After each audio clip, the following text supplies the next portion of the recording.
Muy buenas tardes, oh Eretov. Un saludo para una muy buena semana, Shavua Tov, a nuestros hermanos, amigos, compañeros, asociados, cooperados de nuestro chat personal de amigos de Facebook, de Facebook Live, de Facebook Groups o grupos de Facebook, de nuestro chat de Instagram y el canal de YouTube, Cabalá Psicológica y Filosofía. Y un saludo a todos los grupos amigos donde publicamos recurrentemente los estudios de los parashot semanales según el ciclo anual de lectura de la Torá estatuido por nuestros sabios como lecturas físicas a realizar por porciones cada Shabbat. En otras palabras, las lecturas semanales de la Torá no obedecen a un orden caótico, como hemos dicho, sino que es una decisión razonada y pensada por nuestros sabios desde la entrega de la Torá en Har Sinaí. Luego, semanalmente y de Shabbat en Shabbat, leemos una porción de la Escritura que en el transcurso de un año recorremos los 5 libros de Moshe Rabbeinu: Bereshit, Génesis, Shemot, Éxodo, Vayikra, Levítico, Bamidbar, Números y Devarim, Deuteronomio. Entonces, desde el inicio del ciclo anual de la lectura de la Torá talmúdico, el orden es talmúdico porque empieza exactamente después de la festividad de Simchat Torah, es decir, el 8º día prácticamente de la festividad de Sukkot o de Tabernáculos. Ahí termina el ciclo anual de la lectura de la Torá e inmediatamente empieza el recorrido nuevamente desde el libro de Génesis o Bereshit, nuevamente hasta la misma época que finalizamos con el libro de Devarim. El día de hoy hemos finalizado la lectura y análisis de el libro de Bamidbar, Números, con las parashá o parashot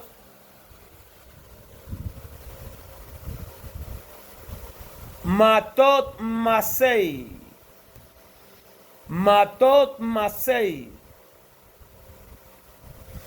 Y vamos a incluir en el análisis de hoy Parashá Pinhas también, que es la que nos hacía falta debido a que estuvimos de viaje.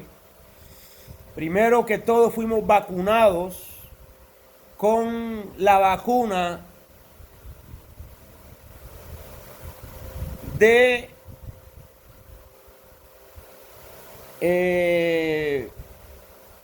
Pfizer BioNTech y estamos a la espera de la segunda dosis.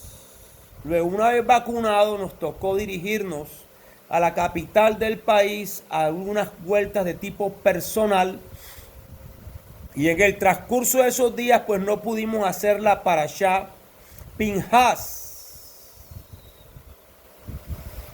que fue el sacerdote que en vindicación del pacto alanceó a uno de sus hermanos en el episodio de Baal Peor, cuando el pueblo se había prostituido detrás de las mujeres de Madián,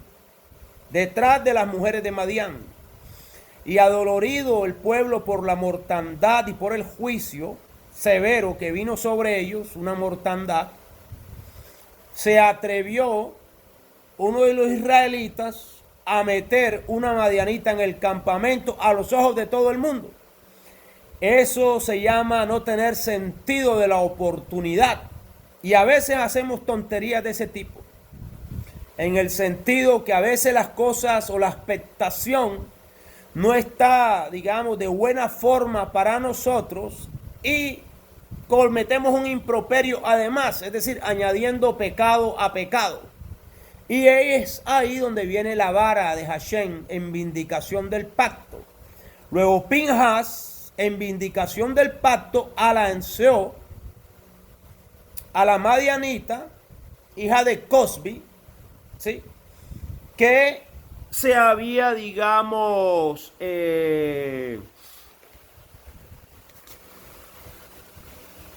enredado en una relación con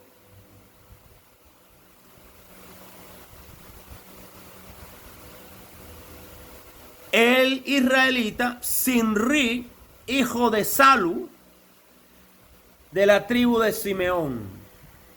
Y este príncipe, que era príncipe de una familia, es decir, una persona en eminencia, miró, digamos, de una manera despectiva las órdenes de Moshe Rabbeinu acerca de lo concerniente al pecado de Baal Peor, y le pareció poca cosa que vino a mostrarle en la cara el pecado a Moshe Rabbeinu, y se metió en la tienda con la niña. Y Pinhas, en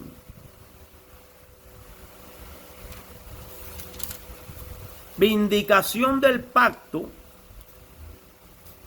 cogió una lanza y los alanceó por el vientre a los dos, causando la muerte de Cosbi, hija de Sur, príncipe de Madián, y la muerte de Sinri, hijo de Salu, de la tribu de Simeón. Luego, amigos, lección primera de esta parashá: hay que tener primero que todo sentido de la oportunidad. Es decir, nosotros no podemos, cuando la osa está herida porque ha perdido sus osesnos y la situación o la expectación está difícil, cometer improperios de tipo espiritual, porque como bien mismo dice la parashá, vuestro pecado os alcanzará. Entonces por algún lado vendrá la cuchilla del pacto, y lo que el hombre sembrare, eso segará. Eso es lo que quiere decir vuestro pecado os alcanzará. Es decir, es un boomerang que usted tira y él va y regresará hacia usted. Entonces hay que tener sentido de la oportunidad. Es decir, cuando las aguas están calientes, pues lógicamente no podemos meter los dedos. Tenemos que tener sentido de la oportunidad. Y lógicamente, peor en el hecho de que la oportunidad sea para hacer lo malo. ¿Sí ve, amigos nuestros? Entonces, ¿eso que tiene que ver en estos días con nosotros? Pues tiene que ver que casualmente este Shabbat que acaba de pasar, el día inmediatamente anterior, es Rosh Kodesh, ¿sí?, o Rosh Kodesh, del mes de Elul, de Ab, perdón, del mes de Ab. Estamos en el mes de Ab. Y sabemos que el mes de Ab es un mes que sucedieron, digamos, acontecimientos luctuosos en el pueblo de Israel. Luego, no en vano, fíjense ustedes, esta situación que acabamos de mencionar, de Israel acude a Baal Peor, ¿sí?, acaece prácticamente, digamos, leyendo la parashá Pinhas, días antes de la manifestación del mes de Ab. Todos sabemos que el 9 de Ab fue la destrucción del primero y el segundo templo. Días considerados de aspectación negativa. Y en el calendario astrológico es un mes solar, que significa que energéticamente está pesado, muy fuerte.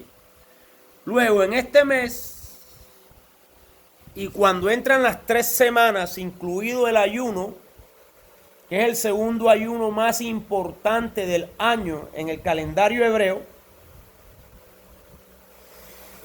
tenemos que tener cuidado porque la expectación es negativa, igual que el caso de aquí de Cosby, ¿sí?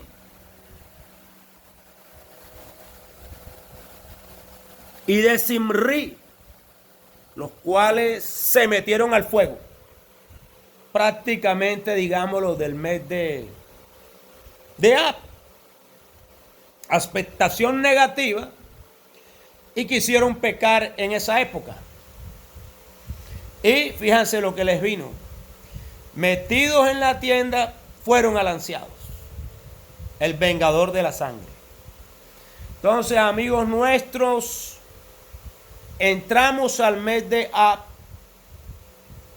el día inmediatamente anterior, el Shabbat anterior. Y afortunadamente Rosh Kodesh cae en Shabbat. Es decir, donde los juicios son atenuados y los ángeles acusadores encadenados. Luego hay un periodo de gracia y misericordia que, a pesar de la expectación negativa, tenemos una luz o un halo de misericordia. Pero terminado el Shabbat, ya estamos finalizando hoy el primer día de la semana. Y sabemos que lo que nos viene encima son 3 semanas de expectación de juicio, por lo cual recomendamos sobriedad en todas nuestras actuaciones, y siempre cualquier acción que vayamos a cometer, saber que estamos dentro del fenómeno de causa y efecto, es decir, lo que se llama Tikkun HaNefesh. Estamos en la corrección de nuestra alma porque hay una expectación negativa. Luego tratemos por este mes de expectación solar negativa de fuego, de caminar en luz y en santidad, que midamos cada uno de nuestros comportamientos, cosa que no vayamos en contravención de la Torah y de dictados, ¿sí?, religiosos, sea de tipo morales o éticos, o de tipo rituales, por medio de los cuales se nos vaya a imputar pecado, y de esta manera pecado sobre pecado, con un mes de expectación negativa. Luego Rosh Kodesh está finalizando hoy, pero en la diáspora finaliza mañana porque son 2 días. Luego el primer día, Shabbat, los juicios fueron encadenados, pero hoy es un día que se llama Yom HaKippurim Katán, o sea, un día de expiación pequeño. Luego en la diáspora nos quedan 24 horas para que usted entre en Teshuvah, en arrepentimiento, entre a cuentas con Hashem, hable con él, renueve sus votos, pero recuerde que uno de los puntos de la parashá que está incluida dentro de la parashá de estos días es la nulificación de votos, es decir, no hagas nada ni prometas nada que no puedas cumplir, porque añadirás pecado a pecado. ¿Sí ves? Entonces entra a cuenta con Hashem, no te comprometas en nada. Hashem te escuchará y trata de caminar en luz y en kedushá. Trata de ser un sadiquín, una persona justa. Y una persona justa es una que le da a cada uno lo que le corresponde y más. Porque lo justo, también hay hombres justos que no son religiosos y tratan de darle a cada cual lo que le corresponde. Luego el sadiquín tiene que dar más, ¿sí? Extenderse un poco más de su zona de confort. Porque sí, el hombre natural es justo, dando a cada cual lo que le corresponde, pero sin salir de su zona de confort. El sadiquín sale de su zona de confort porque sabe que no tiene que proveer solamente para su ego, sino, siendo justo, está compartiendo de lo que recibe. O sea, que es consciente que no recibió por sus propios méritos, sino que fue Hashem que lo dio. Y como es Hashem que lo dio, un acto de justicia es compartir con otros, porque así como le compartieron, usted de la misma manera comparte. ¿Sí? Y sabe que Hashem es el proveedor universal. Luego sabe que despojándose de algo, de alguna manera será restituido por Hashem, bendito sea. Porque Él hace que se cumpla su palabra. ¿Sí ve? Entonces, como Hashem cumple su palabra, por eso dice en algún lado, y cumpliste tu palabra porque eres justo. Luego, no hagas votos que no puedes cumplir porque no serás declarado un hombre justo, un sadí. ¿Sí? Empieza por no hacer votos que no puedas cumplir. Y segundo, extiéndete más allá de tu zona de confort en convertirte en un ser caritativo, bondadoso, misericordioso, amoroso, dadivoso, filántropo. No solamente de una filantropía monetaria, sino también espiritual, del servicio a Hashem.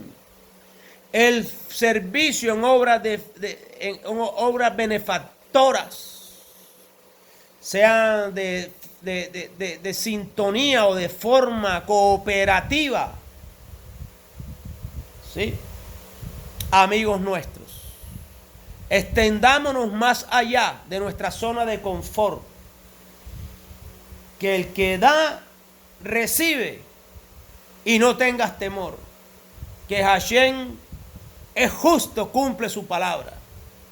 Y su palabra dice que el que bendice es bendecido. Si usted da una bendición, recibirá una bendición. No estamos hablando aquí de diezmo, para que no nos confundan. Usted tiene que ser una persona generosa y caritativa. Usted mire su bondad, cómo la va a aportar a la humanidad, pero apórtela. Despójese. No provea tanto para su ego, porque vinimos al mundo desnudo y con nada nos iremos. Luego, ¿para qué vas a guardar o atesorar? Suelta, amigo, suelta. Que el que bendice es bendecido. ¿Podrá detener usted el río de la vida? El río de la vida le pertenece a Hashem, bendito sea, que es plenitud absoluta. Y de su plenitud Él comparte. Y usted de la plenitud que Hashem le compartió, comparta también, para que sea uno con Hashem en similitud de forma. O sea, que se asemeje a Hashem. Es la manera, amigos nuestros, asemejarse a Hashem. Como es decir, que nuestra voluntad sea hacer su voluntad, para que seamos una sola voluntad, en unión hipostática o hipostasis de voluntades, porque nos asemejamos a Él. Ese es el dictado del pan de la vergüenza, cuando el alma decidió encarnarse para lograr su sustento espiritual. Y el sustento espiritual se recibirá única y exclusivamente en el compartir. Al usted compartir, está eliminando el pan de la vergüenza. El problema es cuando usted recibe para su ego o recibe para sí mismo. Para sí mismo. Entonces no está realizando una boda, un servicio religioso espiritual. de compartir. Tenemos que mirar las capacidades que Hashem nos dio para ver estas capacidades en que pueden beneficiar a la humanidad y soltar, porque no nos llevaremos nada. Luego, el camino es el servicio y la espiritualidad. A través de la eliminación del pan de la vergüenza es lo que podamos aportar por el bien de la humanidad para un ticún individual de las almas que redundará en el ticún universal, en la corrección del mundo, a ver si sacamos el mundo del estadio espiritual negativo en que se encuentra, por lo cual estamos en un fenómeno de pandemia universal, porque ninguna manifestación externa se produce sin que haya primero una manifestación interna. Y si hay una enfermedad, un sickness físico, es porque hay un sickness espiritual. Luego solucionemos a través de nuestros comportamientos afectuosos, amorosos. Reparemos los portillos, sanemos la enfermedad a través del amor y la caridad universal. Amigos nuestros, estábamos hablando de Israel acude a Valpeor. Y aquí tenemos que tener cuidado precisamente de lo que estamos hablando. Estamos en las 3 semanas consideradas, digamos, bastante caóticas dentro del calendario hebreo. Y tenemos que entender que nada es fácil porque el Señor de la oscuridad existe. Y urga un plan para que tú caigas en la transgresión y en la tentación. Es decir, si en las parashá anteriores, parashá Balak, nos dimos cuenta que Balak alquiló al sacerdote Balán para que maldijera al pueblo de Israel espiritualmente y que una vez maldecido espiritualmente cayera físicamente en batalla contra ellos. Ahí estamos confirmando lo que acabamos de decir. Una enfermedad física no se manifiesta sin haber antes una enfermedad espiritual.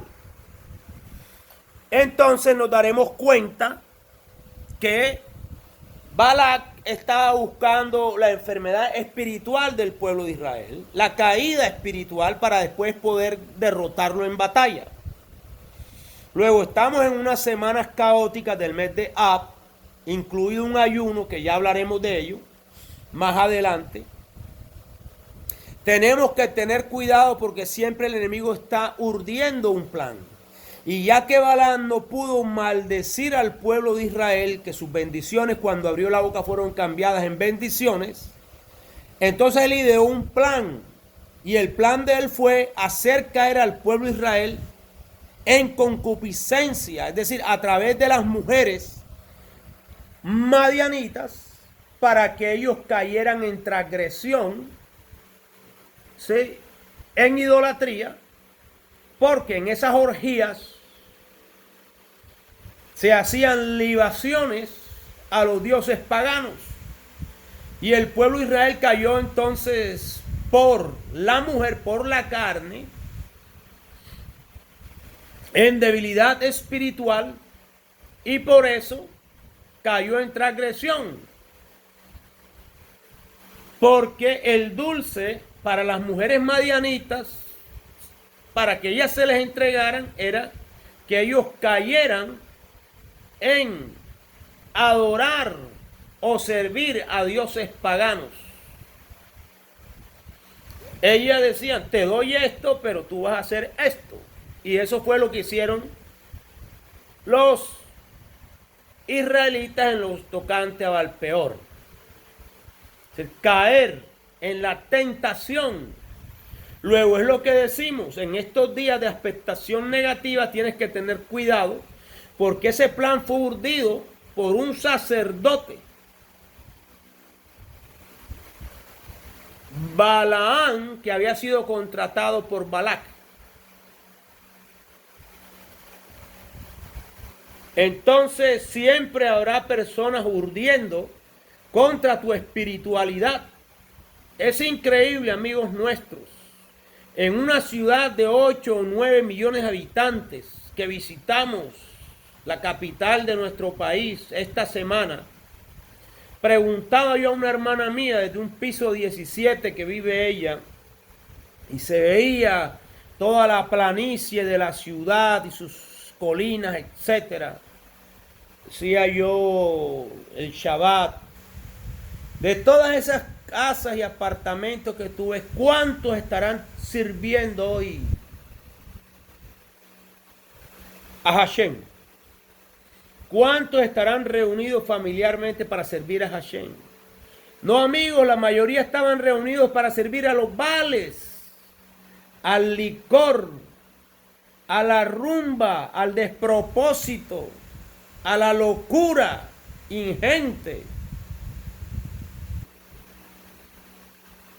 Entonces, amigos nuestros, todo está destinado en el mundo para que el sadik, si se descuida, caiga en imperfección espiritual y de esta manera pierda su brillo y su luz espiritual. Es decir, el enemigo siempre te presentará las cosas de una manera bella para ver si caes. Ayer hablaba con una mujer amiga mía y me decía que la llamaba un hombre de Estados Unidos para ofrecerle recursos económicos, etcétera. Le hice yo la pregunta, ¿y tú crees que él te está dando esos recursos y después no te va a cobrar? Recíbelos para que veas que a los 15 días ya está acá, cobrándote lo que te dio. Entonces, eso es lo que tú quieres para tu vida. Sí, ve, amigos nuestros, el enemigo siempre está urdiendo un plan. Una muchacha que está dedicada a sus estudios espirituales, a la Kabbalah hebrea, etcétera, etcétera. Ahí está la trampa del enemigo. La decisión es tuya, es lo único que tú tienes realmente. El poder de decisión.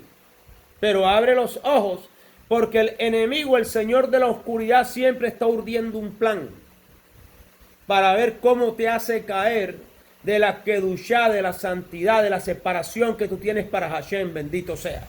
Para que después lo vayas a servir a Él. Porque cuando Él llegue a cobrarte, entonces ya no vas a servir a Hashem, sino que tienes que servirle a Él. Ustedes saben, amigos nuestros, que en estos días en la web se me acercó un Illuminati. ¿Cómo les parece? Sir, yo no sé qué cosa, a ofrecerme $2 millones, que me los depositaban en la cuenta, y es decir, una cantidad de temas, pero que teníamos que honrar a Lucifer. ¿Cómo le parece a usted? Entonces, mucho cuidado, amigos nuestros, porque a veces por la falta de paciencia caemos en transgresión. Siempre el enemigo está urdiendo un plan, y eso fue lo que pasó con Israel cuando acudió a Baal-peor. Baalán diseñó un plan para que los príncipes israelitas cayeran con las mujeres madianitas y celebraran sacrificio, y sabía él que si el israelita hacía ello, perdía la bendición de Hashem, y precisamente eso fue lo que pasó. Una mortandad en el pueblo de Israel. Entonces, ya que Balac no los había podido ganar en batalla, aquí por una peste interna en el campamento estaban muriendo los príncipes y los principales del pueblo de Israel, con un plan urdido por el sacerdote Balán.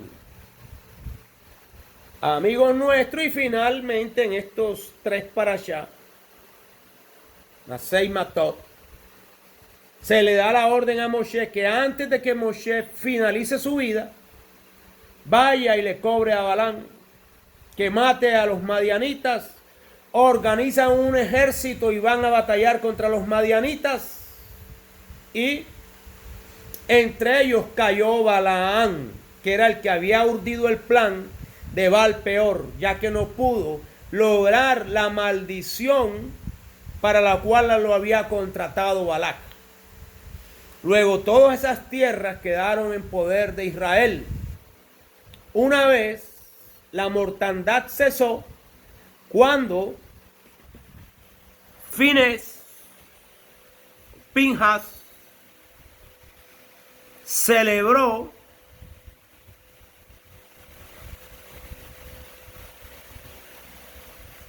el sacrificio o el holocausto, la expiación, alanceando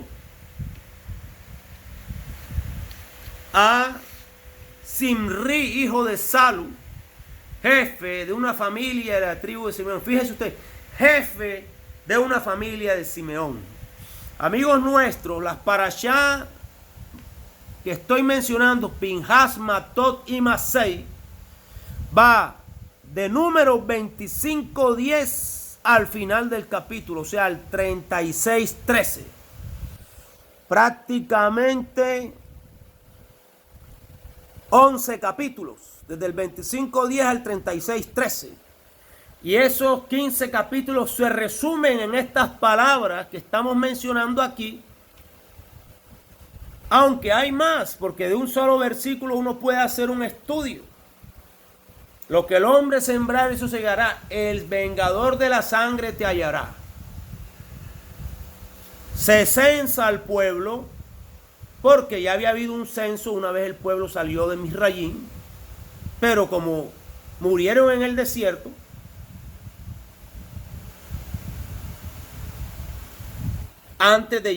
después de 40 años de trasegar espiritual, y 40, acuérdese, ¿por qué 40 años en el desierto? Fueron 40 años en el desierto porque 40 años, 40 meses es lo que una mujer, el periodo de gestación de una mujer. Luego tuvo que haber un nuevo nacimiento. La generación vieja que pecó en el desierto murió toda y nada más quedaron dos, que ahí te lo dice la parashá, que fue Josué, hijo de Nun, y Caleb, hijo de Jefón. Los demás todos murieron. 40 años en el desierto, como la mujer en el vientre, su periodo de gestación es 40 semanas. Igual la jornada de Israel en el desierto fueron 42, simbolizando las 42 semanas, ¿sí? O 40 semanas de la gestación y nacimiento de una nueva criatura. Eso todo te lo está mencionando la parashá. El censo, las jornadas, después la repartición de la tierra. Sobreviven Caleb y Josué. Y para finalizar, el primer, digamos, hálito de feminismo en el mundo. Porque aquellas eran unas sociedades bárbaras. Es cuando las hijas de Zelofehad hacen una petición a Moshe, que su padre había muerto y las mujeres no heredaban. Luego la tierra tendría que pertenecer a sus parientes, no a ellas. Y ellas van donde Moshe y dicen: mi padre murió en su propio pecado. ¿Eso qué quiere decir? Que no morirán los padres por los hijos, ni los hijos por los padres, sino cada cual morirá por su propio pecado. Hay personas que le están echando la culpa a sus padres, o sea, en el sentido de víctimas, de que están viviendo una vida dura o X, porque sus padres pecaron por ellos. No, señor, cada alma individual tiene su propio ticún. Y el ticún suyo es su ADN espiritual que está escrito en los registros acásicos. Luego, no le eche a nadie la culpa de su acontecer espiritual. Todo es heredado por algo que hicimos o deshicimos en una encarnación anterior. Entonces, las hijas de Zelofehad bien dicen, claro, nuestro padre murió en su propio pecado. Si ven, amigos nuestros, cómo se van cayendo tabúes. Luego, no te sientas la víctima, sino toma el toro por los cuernos y di: voy a batallar con mi propio ticún individual. O sea, lo que se me presentó, voy a ver cómo lo modifico de una manera proactiva. Y la mejor manera proactiva es a través de convertirte en un ser caritativo y bondadoso universal. En un filántropo hay el magisterio del dar. El magisterio de ser una buena persona, tanto ética como moral, pero fundamentalmente no motivado por pulsaciones del intelecto, sino del corazón. Es decir, hacer el bien de una manera instintiva. ¿Y eso cómo se forma? Porque la naturaleza del hombre es inmediatamente calcular mentalmente cualquier acción. Y en eso la mente es experta en buscar excusas para no caminar en luz y en caridad y en santidad. Entonces, amigo nuestro, lucha la batalla por convertirte en un ser instintivo, no meditabundo espiritual. ¿Y cómo se logra esto? A través del dar. Empieza a dar, empieza a compartir. Porque después de vuestras acciones viene vuestro corazón. Es decir, el corazón se habitúa. Al principio, de pronto no lo haces por amor. ¿Sí? Pero finalmente tu corazón obrará en amor, instintivamente. Porque después de vuestras acciones viene vuestro corazón.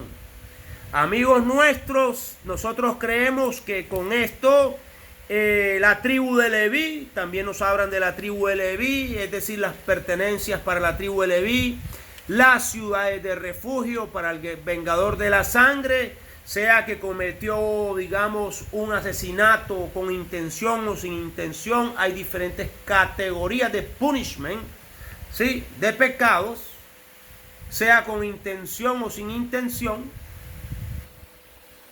Y tenían que separar 6 ciudades, una en Galat y otra en Canaán, como ciudades de refugio, para que ahí fuera guardado la persona que cometió un asesinato, con intención o sin intención, y el que lo hizo con intención iba a ser juzgado, y si después de considerar que había sido con intención, pues lógicamente iba a recibir su sentencia. Pero el que lo había hecho sin intención tenía que estar ahí hasta que muriera el sumo sacerdote para que ya pudiera restituirse a su anterior tierra.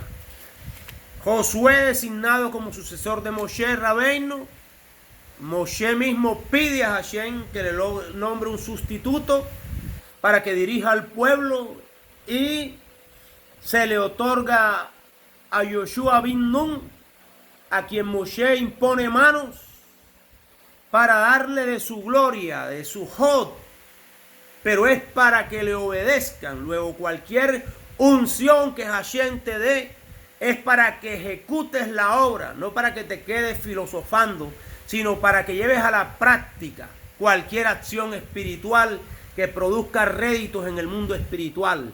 Que Hashem los bendiga. Shabbat Shalom.